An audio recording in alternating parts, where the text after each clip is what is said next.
Well, good morning. I am Pam Whitten. I'm the president of Indiana University, and I am here on this happy day to kick off an event where we announce our new coach for men's basketball. So I'm going to start us off, just make a few brief comments, then we'll transition over to our AD, Scott Dolson, who will talk a little more specifically, and then we will bring up the man of the hour to speak with you and then answer questions as well. So let me start off, first of all, by acknowledging and thanking Coach Mike Woodson, such an important part of Indiana University. You know, he first pulled up in Bloomington, back in 1977, a tall, skinny kid that came to play basketball and just lit the court on fire.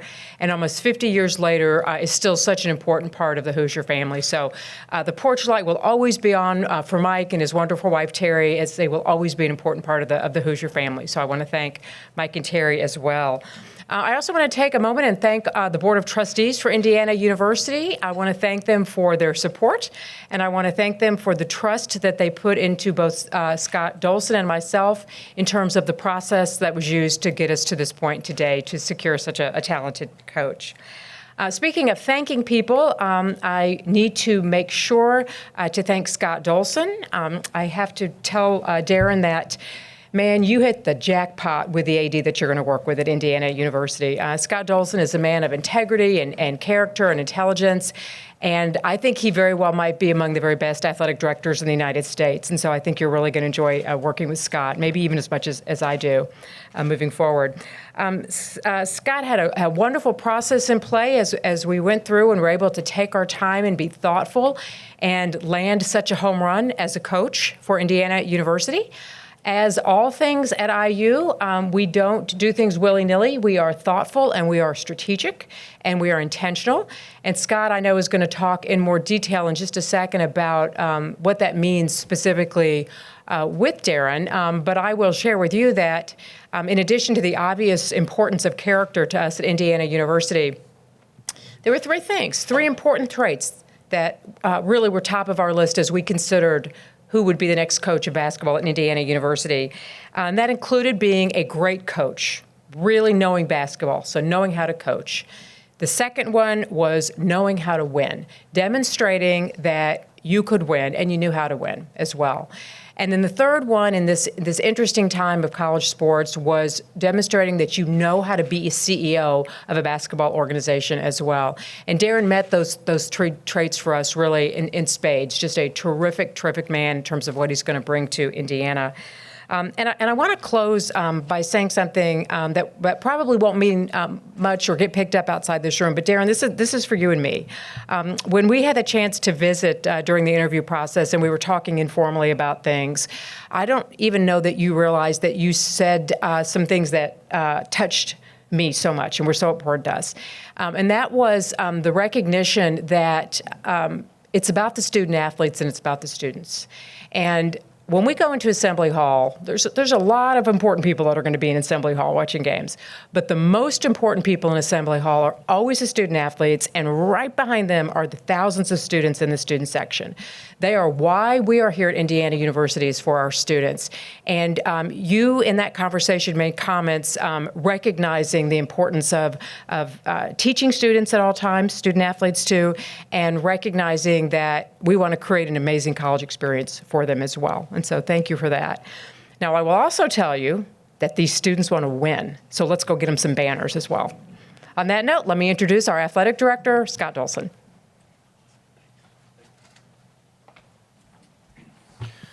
Thanks so much, Pam, and thanks to all of you for being here, particularly on short notice.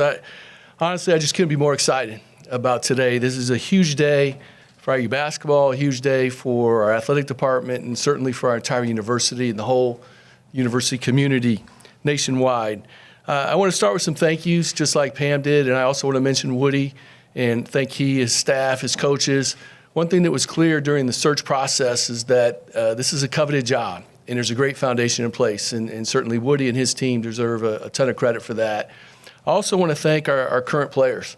Our current players, it's never easy going through transition.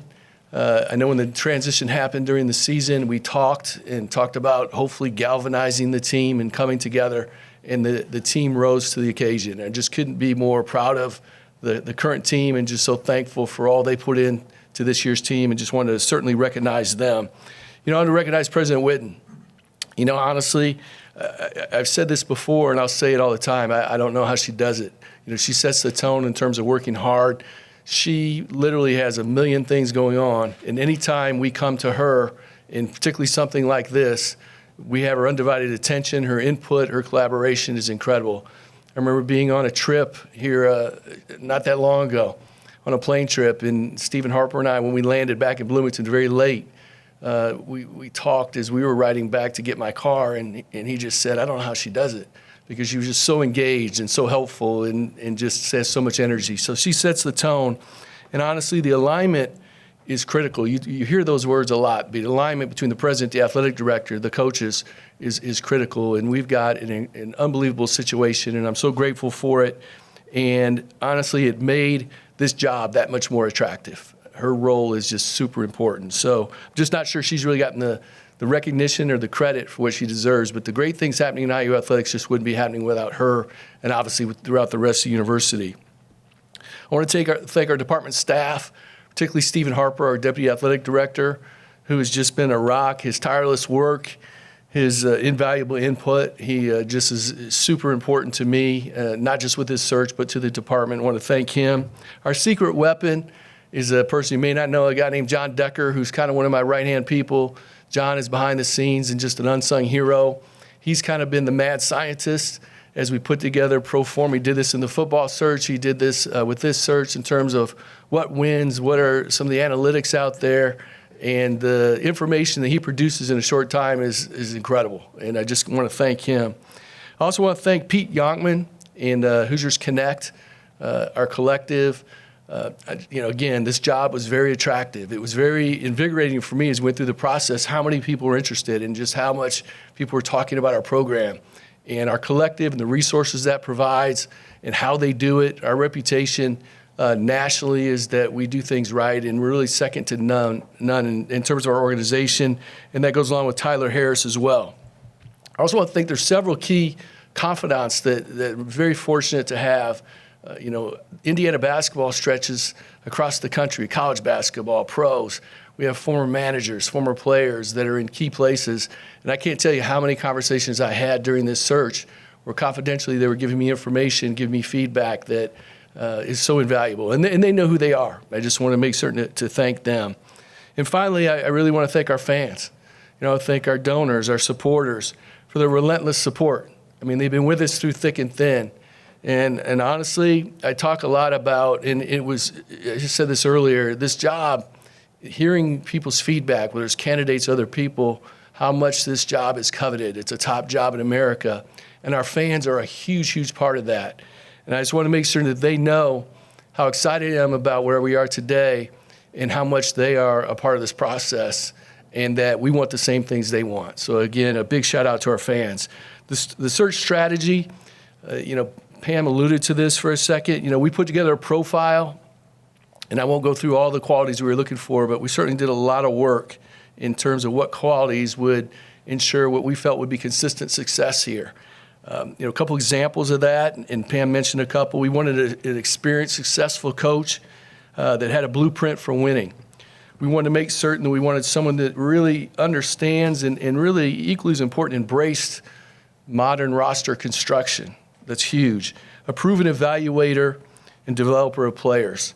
We want to make certain that we had a modern playing style. We have to have someone, a head coach, that understands where things are going.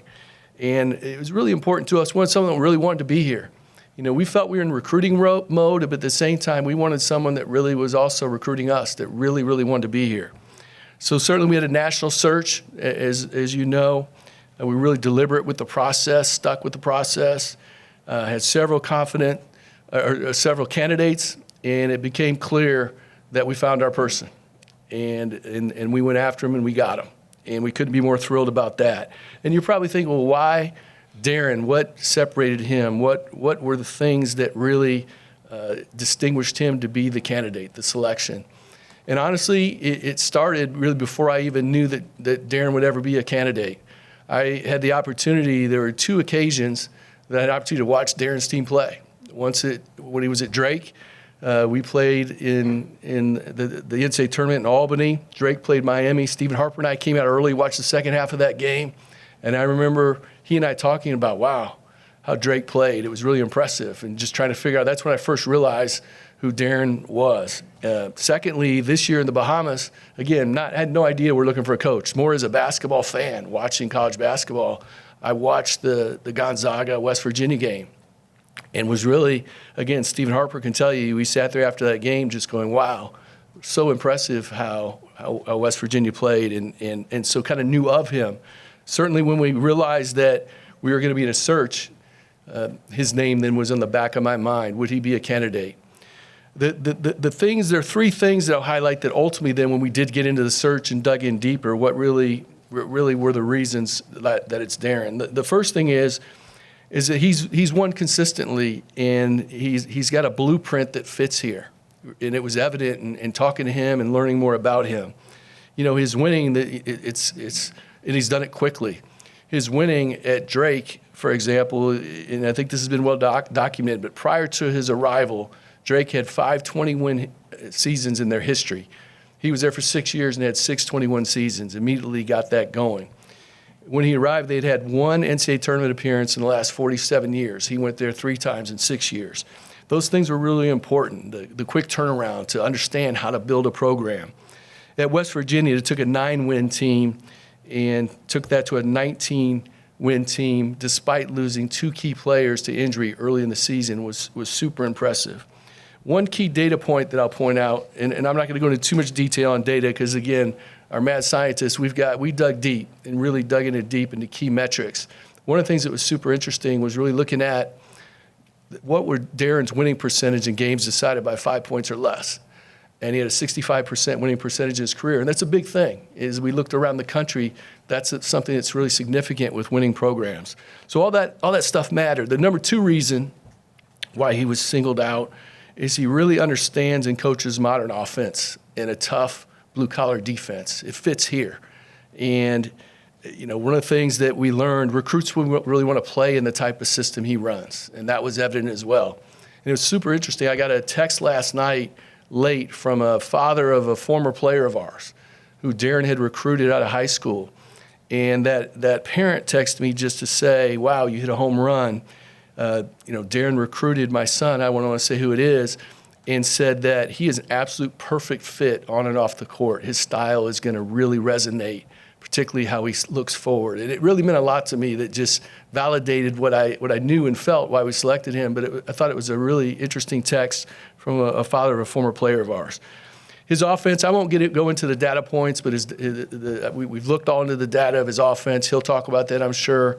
His defense, but the bottom line, it's a winning formula and a blueprint that we're really comfortable with. And the third and final thing I'll mention is that Darren's a great person with an incredible work ethic, an incredible character. Again, I talked to a lot of people, and people came back every time with, wow, he's a great person, number one, and he's a ball coach. And his reputation is really, really good. He's super highly respected on and off the court. And then the final thing is, which you'll see, he has a passion to be here. He wants to build the identity of Indiana basketball, and we want a consistent identity, and so we couldn't be more excited. So with that, I want to welcome certainly Darren, but I also want to welcome his wife Ashley, his kids Tucker and Tatum to the IU family, and just couldn't be more excited.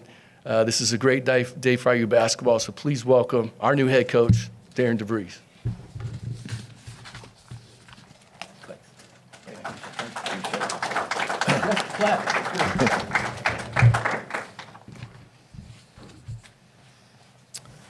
Thank you, everyone, for being here today. It's truly an honor, for me to be standing here as the head coach at Indiana University. I want to start off by thanking, President Pam Whitten, Athletic Director Scott Dolson, and the Board of Trustees for this opportunity to lead this historic basketball program. 1 year ago today, I took the West Virginia job after I'd left Drake University, because I felt like it was a great fit for myself, my family. It had an administration that I greatly respected, and a fan base that was very supportive, and a community that was filled with great people.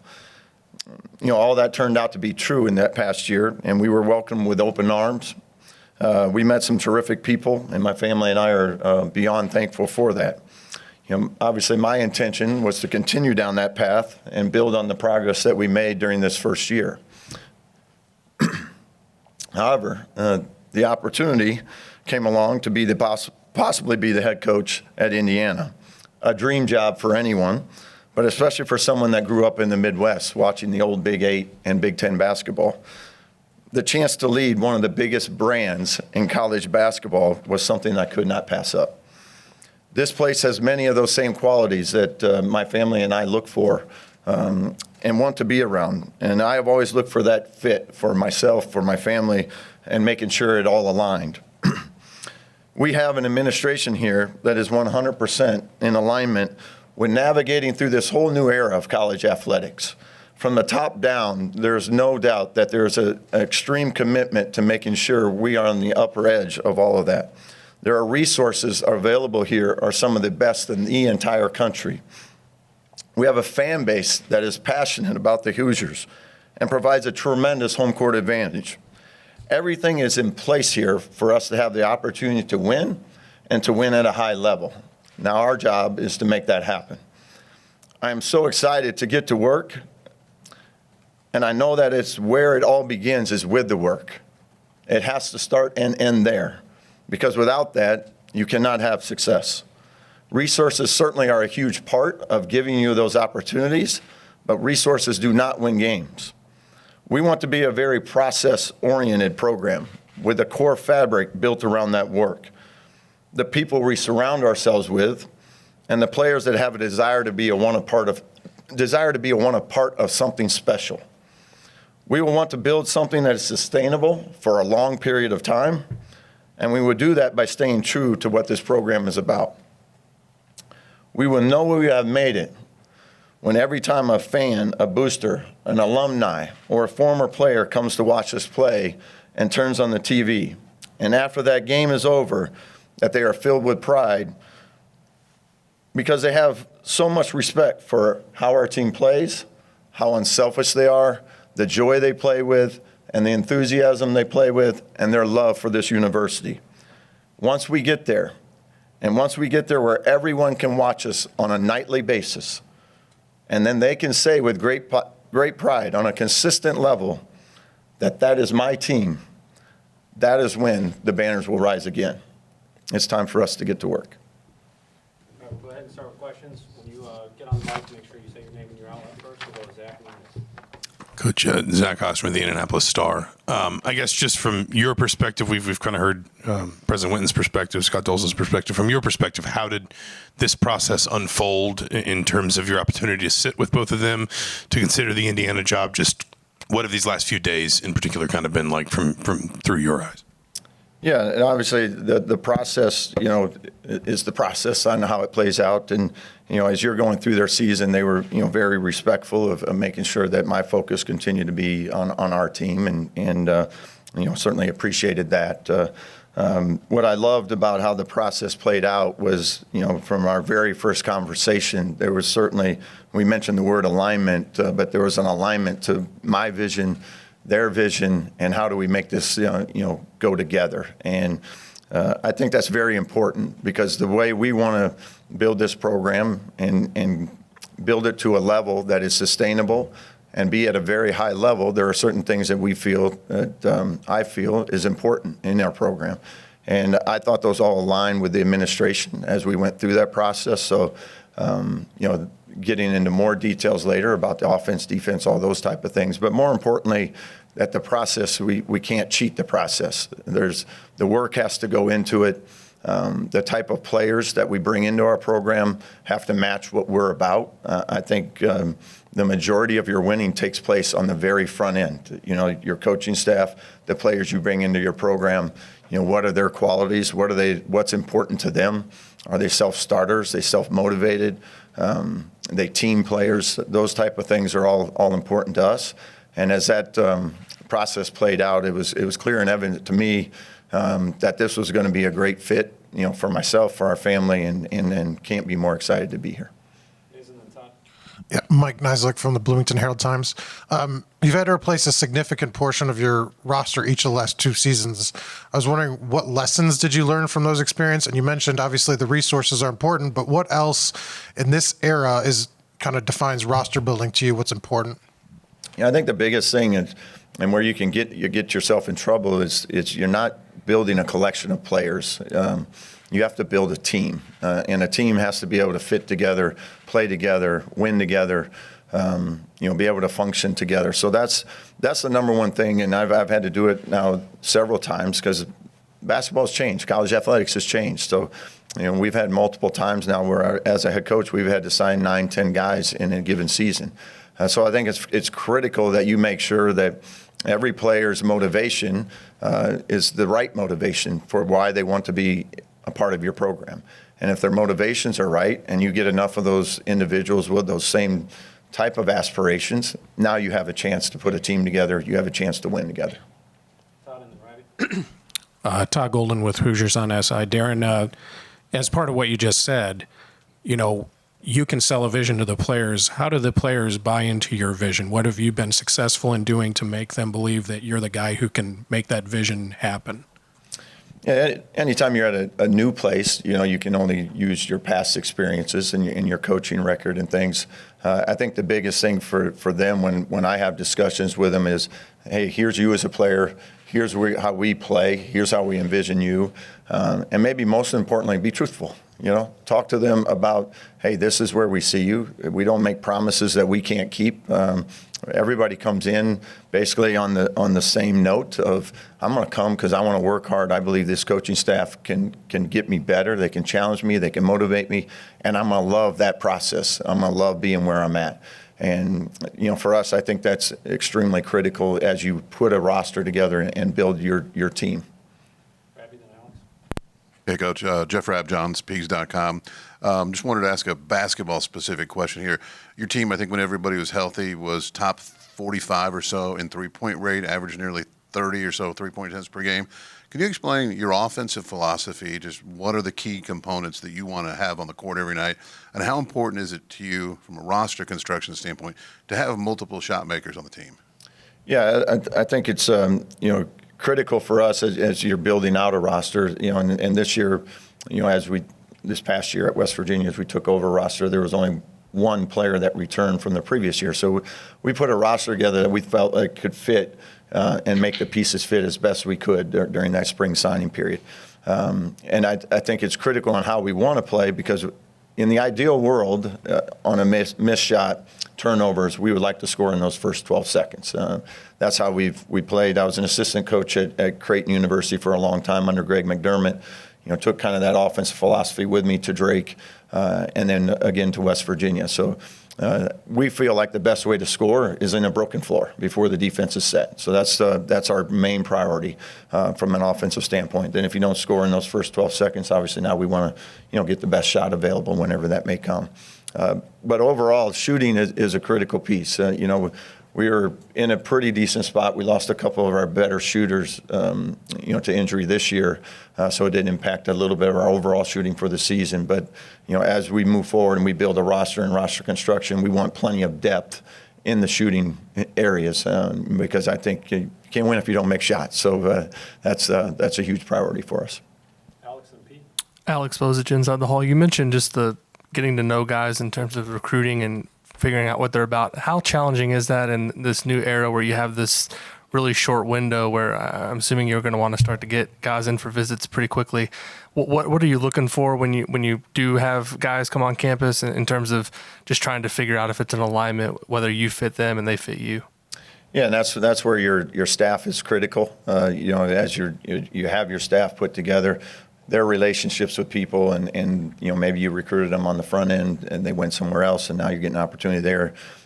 So as many of those opportunities that you can where you have relationships, you're going to do background checks. And as you mentioned, you used to have maybe 2, 3, 4 years to build up that type of background check. Now you get 2 or 3 weeks a lot of times. So I think for us, it's very critical, and we put a lot of time and effort into talking to people that know the kid the best, and then reading body language, reading teammates. All those type of things are so important to us because when you have that basketball locker room, 13 to 15 guys, it doesn't take one or two to really make that experience for everybody, not as enjoyable. So we want to do the best job we can on the front end to make sure, hey, they're all, as I mentioned, all about the right stuff. They want to come here. They want to be a part of a winner. They want to be self-motivated enough to accept the challenges to try to become the best they can be, and then, play to win. And that's ultimately what you got to do. And as I mentioned earlier, you put enough of those guys in a room together, you can get some pretty good success from that. Pete and then Zach. Coach over here, Pete Premium YU Athletics. I'm just curious on your approach to non-conference scheduling. How do you look at that? Yeah, it's Big Ten conference play. We got 20 of those games, so you got to get yourself ready for it. And we want to challenge ourselves in the best way possible to make sure we got some very meaningful non-conference games. And I know we have a couple already scheduled for this year. I think I'm allowed to say a couple of them. We have Kentucky scheduled, and I believe we have Marquette scheduled in Chicago. I believe those are the two that we have currently scheduled. So we'll continue to work on building on that as well, and we'd love to get another one or two really good, high-quality games, and then add that to the 20-game Big Ten schedule. So you have to do a good job of, got to get your home games as well, but also make sure we do a great job of getting ourselves ready for Big Ten play and challenging ourselves before we start that. Zach and then Daniel. Coach Zach Browning, the Hoosier.com. What gives you the confidence as a coach that you can lead this program to long-term stability and success? Yeah, for me, I think it's, sometimes as coaches, we want to try to we want to make it too difficult. Simplify it, make it what it is. We got to be good at these certain things. You got to have a certain level of talent, but then the teams that can do, defensive rebounding, taking care of the ball, playing together, playing unselfish, the teams that can do that the best typically are the teams that have the most success. And that'll be our focus when we put a roster together, is make sure those things are all priorities. And, you certainly want to have as much talent as you can, but that talent has to be able to play together. So when we put that roster together, that's going to be our focus. How will this group function together when we put them out there on game night? Coach Daniel Flick, IDS. As far as recruiting, how do you want to weigh high school and college?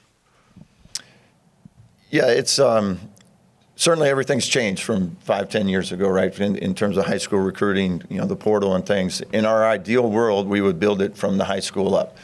This first year, that's not possible. We're going to have to fill some holes in the roster through the portal, and then your hope is in each year you might lose a guy or two. Your hope is that they love it here so much that nobody ever wants to leave here, and then you replace a few guys with the portal, continue to build through the high school. Hopefully as a sophomore then you can keep 2 or 3 high school kids and then get 2 or 3 freshmen. And now over the course of time, you're going to be able to build some consistency within your roster. Because the last thing you want to do is every year come in and have to sign 10, 11 new guys. That's just hard to make it function. The first year you got to do what you got to do to get a roster put together, and then we build from there. And then hopefully that retention is as close to 100% as we can, because like we said, they just love it here. They enjoy it. We got the resources for them to stay here. And now you can build consistency, and that's ultimately what you want to get to. Mike and then Joe. Yeah, hey, Coach. Mike Schumann with the Daily Hoosier. You had a high major job. Some people say this job is a fishbowl here. What do you think it says about you personally that you didn't hesitate and just jumped right into this opportunity? I hope everybody, every fan base wants to win. I want to win. We all want to win. So the passion is awesome. You want passion in a fan base. You want that. You thrive off that. Our players thrive off of that. So nobody's going to want to win as bad as I do, or our staff does, or our players do. So from my standpoint, let's do that. Let's do that together as a fan base, as a community. Let's rally around one another to let's go make this thing happen, and let's take this thing to as high a level as we can, and try to put that on a consistent basis. So I love the fact that we have a passionate fan base. I think it's awesome. Jim and then Jack. Darren, Jim Coyle, Indiana Sports Beat Radio, and I know it's soon, but when will you talk to the current team members that are still here, the recruits, about whether or not there will be a place for them, and how do you look to adjust that into what you're building with your roster? Yeah, we're going to try to get with everybody individually. I will here in these next few days. A few of them are gone on spring break, but I'll get that chance to get in front of all of them. Talk about, hey, I didn't recruit you. You didn't recruit me either. So let's see where they're at. And like I said, it all comes down to fit. If we have some guys on the current roster that still would love to be here, and it seems to make sense for both of us, let's do that. And if there's some guys that feel like they could find a better connection somewhere else, there's no hard feelings there. That they didn't come here because I was the head coach, so I understand that. But and then as you move forward, now it's just us, going out and finding the guys to fill around, whatever holes there are. But I think it's always good to take a few days, to get in front of them, get to know each other. This is our first conversation together, so let's see what that looks like for everybody. Hey, Darren. Jack Ankeny, Hoosiers on SI. You had quick turnarounds at both West Virginia and Drake. I think a 10-win improvement at West Virginia from before you got there. What were some of the key points to kind of generating that rapid success, and how do you kind of apply that to Indiana? Yeah, I hate to be repetitive on it, but I think it's on the front end. I think when you're very particular about the guys you recruit and don't give into it, the process is the process. Your standards are your standards. Make sure that when we go out that we're not making exceptions to what we believe is important. And when you have to sign 9, 10 guys, it's easy to go like, let's just give in for this particular one, and we're just not going to do that. I know our staff sometimes we get frustrated with hey, we got this kid, we can get him there. Here's a few of the red flags, and we're out. And we just really believe that locker room is critical, because you cannot survive without a good locker room, and that's what will always make our focus. Seth Tao with the Daily Hoosier. Darren, this program over the last 25 years has really kind of towed the line between honoring the past and living in the past. I guess as a newcomer walking into a program with such history and tradition, how do you kind of view that back and forth? How do you uphold one side without going too far to the other? I think you embrace everything about the past. I mean, that's awesome. I mean, our history is our history, and it's a great history. Why would we not want to embrace that? Now my job is what the future looks like, and that's what we want to do. Is we want to be a part of that history and be a positive part of that history. So that for us is all former players and alumni from here. Yeah, we want to embrace them. That's awesome. This is their program. They built this thing, so we want to be a big part of that as we move forward. That's our goal. Hi, Coach. Anthony Calhoun, Wish TV Indianapolis. Congratulations on great opportunity here at IU. Over 20 plus years on the sidelines, how gratifying is it for you as a coach to have this opportunity of a lifetime? And does it feel like hard work finally paying off for you here with this opportunity with IU? Yeah, I mean, as I mentioned, this is one of the premier schools, basketball schools in the entire country. And to be standing here today, and you go back and look back, 28 years ago as a GA and where you started. And I've loved every place I've been. That's what I love the most. Your coaching journey is special. It's unique, for everyone. And I've enjoyed my time when I was a grad assistant at Creighton, all the way up and through assistants and head coaching. And now I'm looking forward to this next step. And I believe we can do some special things here. So I'm really excited about what that can look like and the people that are committed to making that happen. And we're going to do everything that we can, from our time and efforts to make it a reality. Hey, Darren. Trevor Andershock, Pigs.com. You mentioned being process-oriented. Do you credit that for your winning percentage in the close games that Scott mentioned? And then, 2, what does process-oriented look like in games versus practice and just overall for you? Yeah, I think you got to give credit to the players a lot of times, in those late games, the execution piece and guys making plays, getting stops, all those things that, hopefully from June until, that January 12th game when you needed it, they put in that time and effort to put themselves in a position to go make those plays. From a practice standpoint, I believe in a very up-tempo, enthusiastic, energetic, practice slot. Like we don't sit out there for 3 hours. Like we go as hard as we can for about an hour and a half. As the season goes on, 60, 70 minutes. But it's very detail-oriented, fast-paced, and I think guys just get so much more out of that, and they learn a lot quicker to be put in those game situations that now they don't have to think. They've done it every day. They've had to react on and be quick on their feet, simulated by every practice that we have. Zion, and last question will go to Will. Coach Beckett, Zion Brown, IUSTV. Darren, we heard Dr. Witten kind of talk about the CEO aspect of being a college basketball coach now. Just in your eyes, what does that mean for you leading a program to be a CEO? Yeah, I think you look at it and go, there's a lot of people that are underneath that head coach, from assistant coaches to ops people to managers to the players to support staff, all very critical parts of your success. So I think, again, it's how do we get everybody so that we're all going in the same direction. We all have the same goals, and how do we make everybody's path, align with that? And, it starts from the top, and then they got to, feed off of me and the way I act, and I interact with the people I'm around, and then it carries over all the way on down. And I think when you get that, it's kind of a thing of beauty, because you can just tell everybody's in sync. Like when you can see a team and how in sync they are and how connected they are. That's what I want our program to be from the top to the bottom. I want there to be a connectivity from every single person that touches our program. And, that's what I think a good CEO does. He empowers everybody to be the best they can be, and they're all thriving to do that because they know they get the opportunity to be themselves and to grow within our program.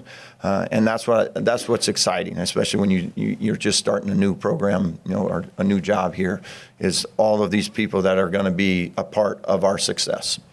Last question, Will. Will Foley, Inside the Hall. Darren, this is a program with national championship pedigree, but not much success in this century. How do you unlock the full potential of this program? Again, I'm not going to sit here and say, hey, we're going to win this amount of games or that amount of games. We're going to really focus on every day the process of what does it take to win games. And at the end of the day, if we're really good at that, those things will happen. But that's our single priority is very narrow focused on being elite at all those little things. And then the wins and losses, they're gonna work themselves out, because if you can do all those things the way you need to do them and the way I believe we can do them, then the wins are going to come. Thanks, Coach. Thank you all. Step to the side to take a couple pictures with the jersey. Just right off to the side here.